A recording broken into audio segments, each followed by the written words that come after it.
Research has found that the factors that influence male and female delinquency are quite different. This pattern fits in with what's called the two cultures view that suggests that girls and boys differ in their social behavior largely because their sex segregated peer groups demand behaviors that may not be characteristic of them in other social situations. So, in other words, what is assumed to be an inherent or genetic difference in antisocial behavior tendencies may be the result of peer socialization. Let's talk about we did talk about gender patterns at the beginning of the semester, one of the first couple chapters.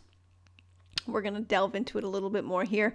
Delinquency rates are dropping overall. That's what we learned in the earlier chapters. But the gap ratio, or the gender gap between males and females in delinquency rate, is shrinking, meaning the suggestion is females are committing more crimes.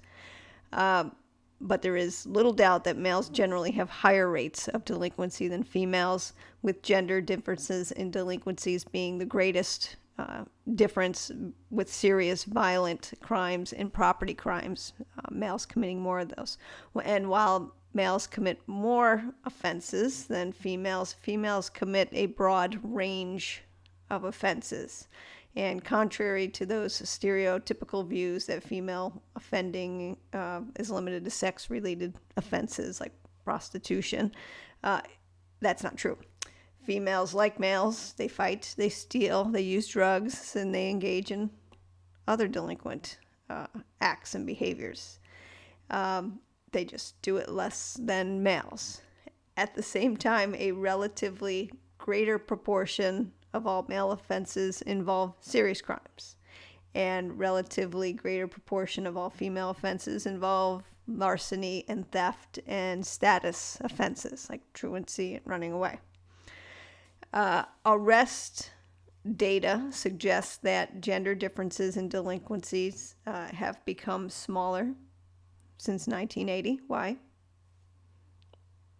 The self-reporting victimization data points to a more stability between the two than a change. Some evidence suggests that the increase in the percentage of arrests involving females is a reflection in the change of law enforcement practices.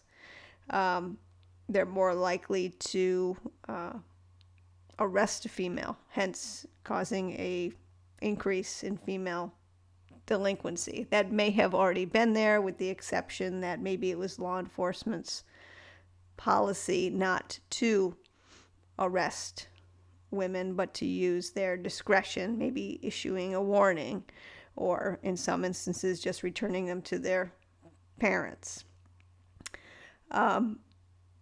However, it was always a good likelihood that a female would be arrested for a serious or a violent crime, or a domestic violent type crime. So let's move on to this is the chart that's in the book with regards to the types of offenses. As you can see, it's fairly close relative to car theft itself, not technically car parts. There's a big gap there.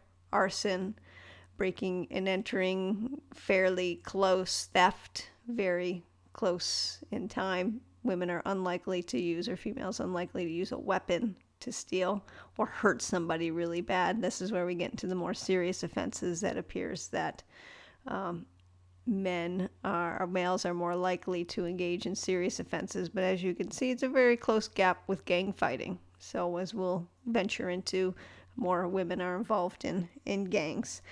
So we are going to move along to talk about the various trait explanations for gender differences in delinquencies, and we'll have a look as to why delinquency rate in females is increasing.